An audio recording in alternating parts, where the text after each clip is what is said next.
បាទបងប្អូនពេលវេលាពិតជាលឿនមែនតើនៃកម្មវិធីដំណើរកម្សាន្ត Isan Overland 2ដែលមានរយៈពេល2យប់3ថ្ងៃហើយខេត្តដែលយើងឆ្លងកាត់នោះគឺរហូតដល់7ខេត្តហើយខេត្តដែលជាគោលដៅរបស់យើងនោះគឺមានតែ2ខេត្តទេគឺខេត្តមណ្ឌលគិរីនិងខេត្តរតនគិរី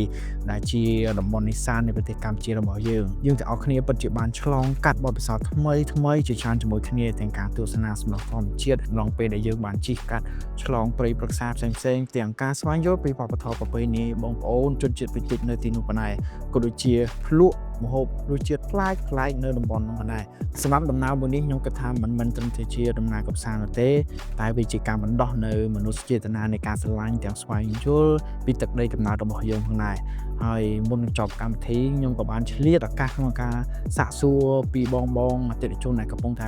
ប្រើប្រាស់រថយន្ត Isuzu ផ្ទាល់ពាក់ព័ន្ធជាមួយនឹង performance ពាក់ព័ន្ធជាមួយនឹងការស៊ីប្រេងអីផ្សេងៗក៏ដូចជាចំណាប់អារម្មណ៍របស់បងដែលគាត់បានចូលរួមកម្មវិធី Isan Overland 2នេះហើយមកទៅស្ដាប់ជាមួយខ្ញុំទាំងអស់គ្នាការប្រើប្រាស់គឺមិនចាញ់រថយន្តផ្សេងគឺស្ទុះកម្លាំងល្អបា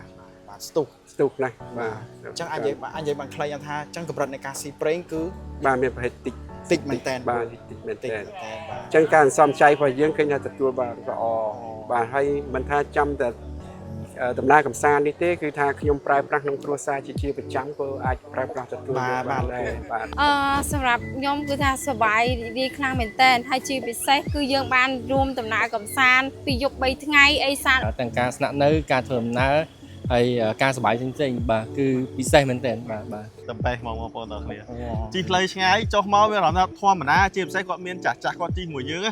បាទគាត់ចុះមកកាលមុនឡានប្រើឡានកាលមុនចុះមកគឺគាត់រៀងគាត់លូរឿងឈឺខ្នងជិះកេះដូចតែពួកខ្ញុំដែរអញ្ចឹងណាដល់ពេលគាត់ចុះមកគាត់ថាអានេះដូចរឿងជិះរឿងអេមបាទហើយចំពោះការប្រើប្រាស់វិញ function option វិញល្អបងប្អូនសម្រាប់កម្រិតក្នុងការស៊ីអ៊ីនធឺណិតរបស់វាខ្ញុំគិតថាធម្មតាយើងធ្វើដំណើរផ្លូវឆ្ងាយវាមានផ្លូវពិបាកហើយផ្លូវស្រួលបាទបើយើងនិយាយកំបាញ់បញ្ចូលគ្នាទៅកម្រិតស៊ីប៉ុណ្ណេះវាអត់គិតថាវាអត់ច្រើនទេវាស័ក្តិសមក្នុងការប្រើប្រាស់បាទសម្រាប់ដំណើរកម្សាន្តនេះផងដែរក៏សូមបញ្ជាក់បងដែរថាការចូលរួមក្នុងកម្មវិធីនេះគឺក្នុងគោលដៅសំខាន់មួយគឺ